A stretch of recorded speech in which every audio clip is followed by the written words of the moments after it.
6h43, iniciando a conversa de redação, participação do Eduardo Costa, do Júnior Moreira e da economista Rita Mundim. Você, ouvinte Itatiaia, também pode participar, opinando pelo WhatsApp do jornalismo, 99996-7074. 99996-7074. Você manda pra gente a sua opinião em mensagem de texto. Não se esqueça de colocar o seu nome e o bairro ou a cidade de onde você está falando. Exclusivo: falsa enfermeira vacinou famílias em prédio de luxo no bairro Gutierrez antes de empresários e políticos. Júnior Moreira, bom dia mais uma vez. Bom dia, Eustáquio, bom dia para todo mundo. É interessante, né? Porque no dia que esse assunto saiu, eu lembro direitinho do Eduardo, falou, vai aparecer mais gente aí, né? Vai aparecer mais coisa aí. Eduardo tinha toda a razão, né? Pelo que eu tô percebendo aí, tem muita gente que tomou a tal vacina e as coisas vão aparecendo aos poucos. Interessante, né, Eustáquio? Porque a investigação está tomando um rumo de que, pelo menos até agora, essa vacina era falsa, né? E aí eu fico pensando assim, poxa, quando a gente quer ser muito esperto, a gente acaba se passando por bobo, né? E foi mais ou menos isso que aconteceu. E outra situação que me chama muita atenção também, parece que essa corda aí vai arrebentar só pro lado da enfermeira, que é o lado mais fraco, né? Tem que arrebentar pro lado dela também, mas a gente tá esquecendo, né? O ambiente todo que aconteceu. E parabenizar primeiro também o Renato pela reportagem, muito bacana, e que mostra que isso já vinha acontecendo, já estava acontecendo há algum tempo aqui na capital mineira. Como que as pessoas conseguem acreditar nesse tipo de história, né?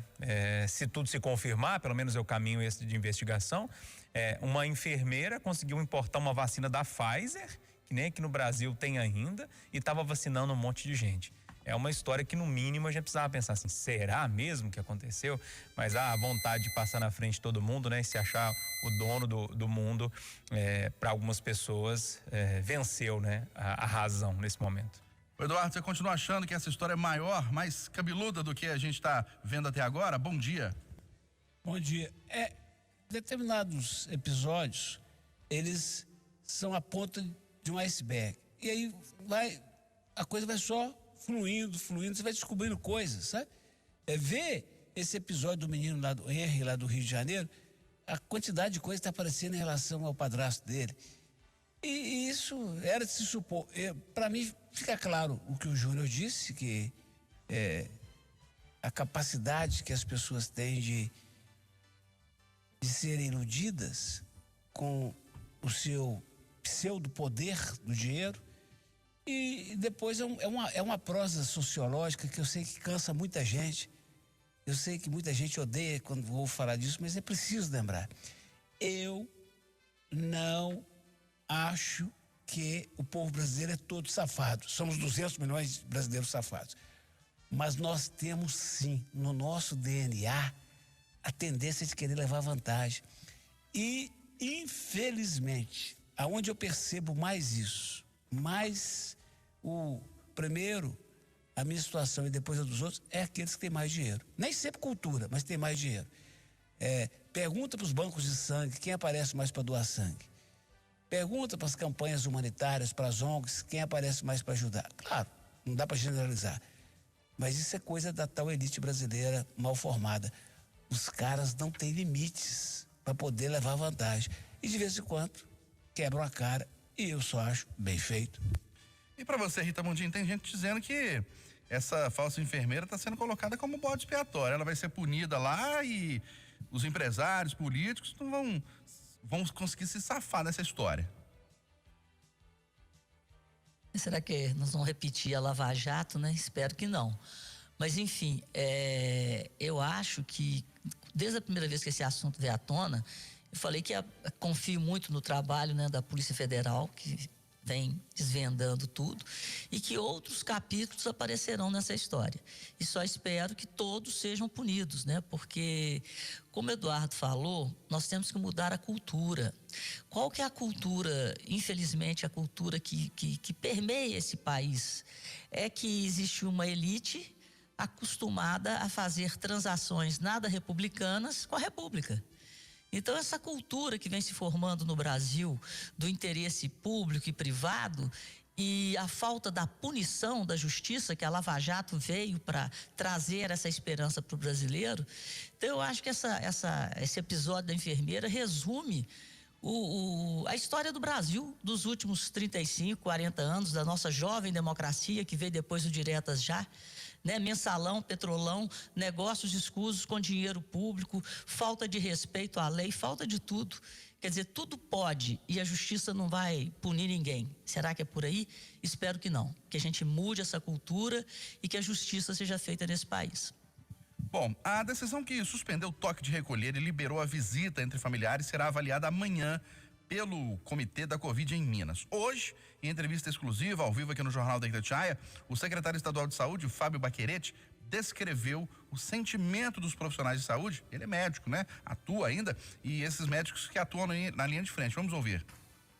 Eu faço exame de paciente com Covid e eu falo que tá todo mundo muito cansado. É um estresse emocional muito grande, associado a todo esse panorama social de não convívio, né?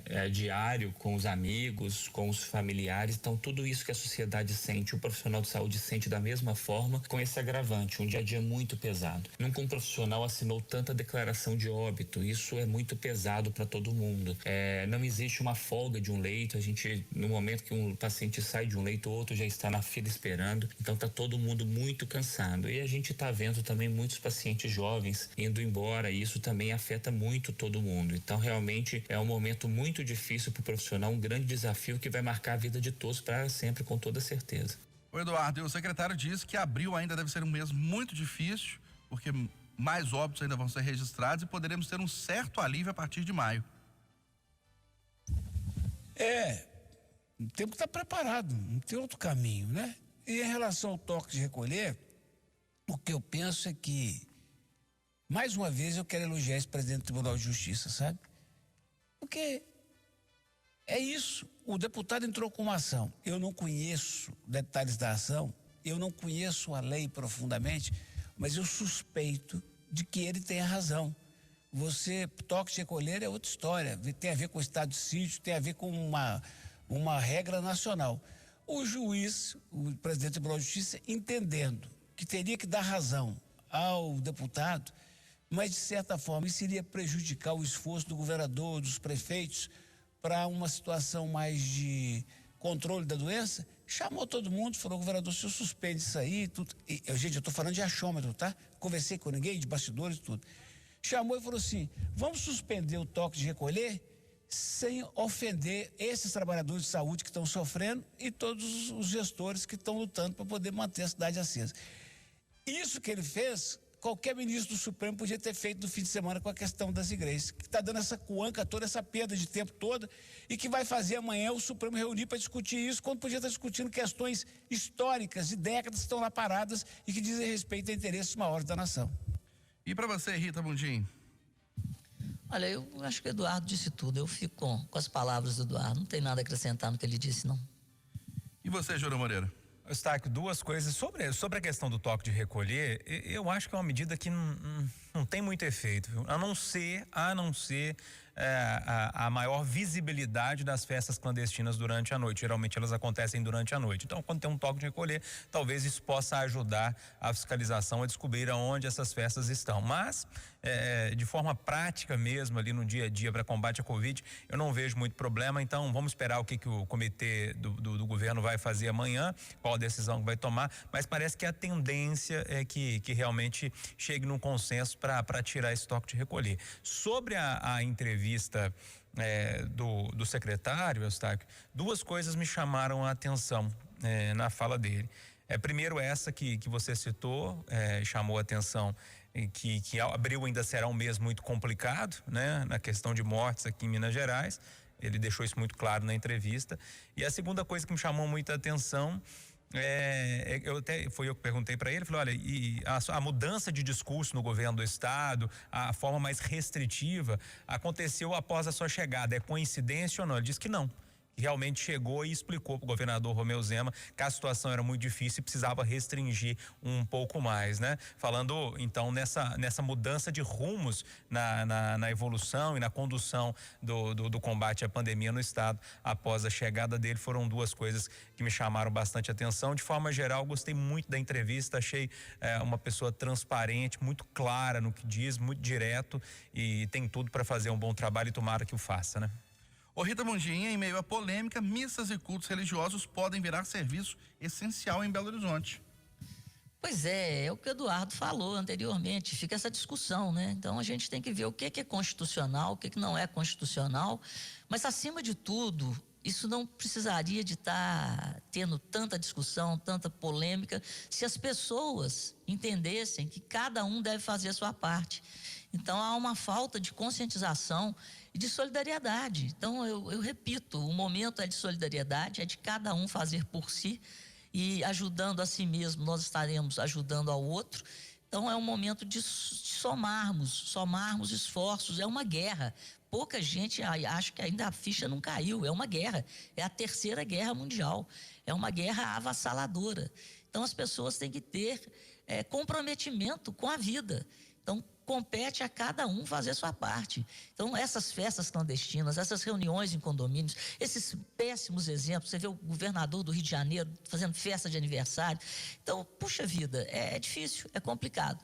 Então a gente tem que, nesse momento, apelar para a solidariedade e a consciência das pessoas. Vamos nos conscientizar de que cada um tem que fazer a sua parte, porque é o auge da guerra. Ô Júnior Moreira, ter ou não ter cultos e missas nos templos religiosos, hein? Mas tá que não dá para ter missa agora, a situação é muito difícil. E todo mundo sabe que eu sou uma pessoa religiosa, que eu sou um frequentador de missas aos domingos, né? Me faz bem, mas poxa, não é possível que nós cristãos não podemos dar uma parcela de contribuição para não disseminação dessa doença? Será que nós cristãos não conseguimos dar essa parcela de contribuição? Me parece uma coisa muito orquestrada, né? Primeiro junta lá os magistrados evangélicos e entram no Supremo Tribunal Federal. E aí o Cássio Nunes Marques dá uma canetada lá, mandando abrir as igrejas no outro dia, de uma ação que de muito tempo atrás. Aí aqui na Câmara já pegam lá, a bancada cristã já pega e já começa a fazer um projeto de lei para liberar. Calma, gente. Qual que é o problema disso? Hoje a gente tem YouTube, qualquer paróquia, eu já falei isso aqui, qualquer paróquia do interior aqui de Belo Horizonte consegue transmite pela televisão, acorda às 6 horas da manhã e sintoniza lá na Globo, tá lá, passando o Padre Marcelo Rossi, em qualquer canal que você vai, tem os canais específicos da Igreja Católica, poxa, e a Igreja Evangélica também faz isso. A única coisa que me leva a crer, esse desespero todo para abrir as igrejas, é a questão econômica, e eu entendo que a igreja também é uma atividade econômica. Eu entendo isso. É muito claro para mim que a oferta vai fazer com que as ações da igreja se perpetuem, que a solidariedade que muitas igrejas fazem chegue até as pessoas, né? Que ali os padres, os pastores, coisas que acontecem na igreja. Poxa, então vamos fazer um Pix. Não tá aí, não é fácil de fazer? É possível que a gente não consegue organizar para fazer uma oferta. Então, se o problema é dinheiro, é fazer uma oferta via internet, via aplicativo, via superchat lá no YouTube, quando estiver transmitindo. Poxa, gente, nós como cristãos precisamos dar um exemplo. Não é momento de aglomerar, não é momento de ter missa, de ter culto. Não é momento. E ponto final, né? E as pessoas estão insistindo nisso. Pelo amor de Deus, vamos dar a nossa contribuição, como todo mundo está dando uma parcela de contribuição, né? Ninguém vai morrer por ficar aí 3, 4 semanas sem missa ou sem ir ao culto, né? Vamos com calma, não é hora não. Eduardo, você falou agora há pouco, entre aspas, assim, né? O Supremo perdendo tempo discutindo essas questões, quando poderia estar discutindo questões mais relevantes ou mais urgentes, vamos dizer assim. É engraçado como é que determinados temas chegam com facilidade, são julgados com rapidez pelo Supremo, né? A gente vê o cidadão comum tendo uma dificuldade de ter acesso à justiça, principalmente à alta corte do país.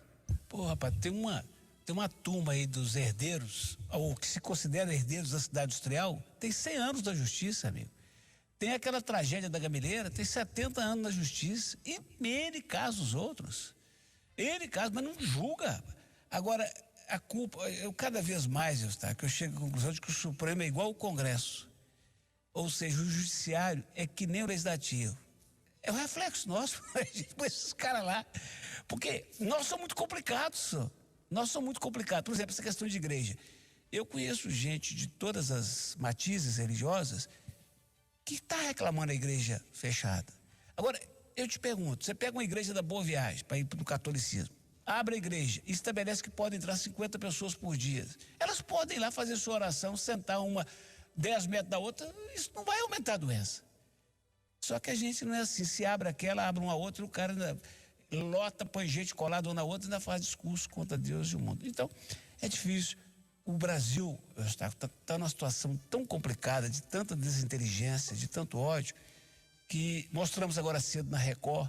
Sabe como é que resolveram os bailes funk numa comunidade lá na capital paulista, senhor Estado? Como? A polícia começou a ir lá toda noite. Não que ela conseguisse acabar com o baile funk, mas estava indo. Aí os traficantes soltaram um cara lá com um fuzil na mão e 2 seguranças lá, e o cara saiu dando tiro pro alto. No meio do baile todo, e avisou assim: hoje é pro alto, amanhã não tem baile funk, não tem não. Difícil. Vambora? Bora. O sinal eletrônico da Itatiaia vai marcar 9 horas em ponto em Belo Horizonte. Final do Jornal da Itatiaia, primeira edição desta terça-feira. Apresentação: Aline Neves e Eustáquio Ramos. Vem aí o Acinantão. Ótimo dia a todos.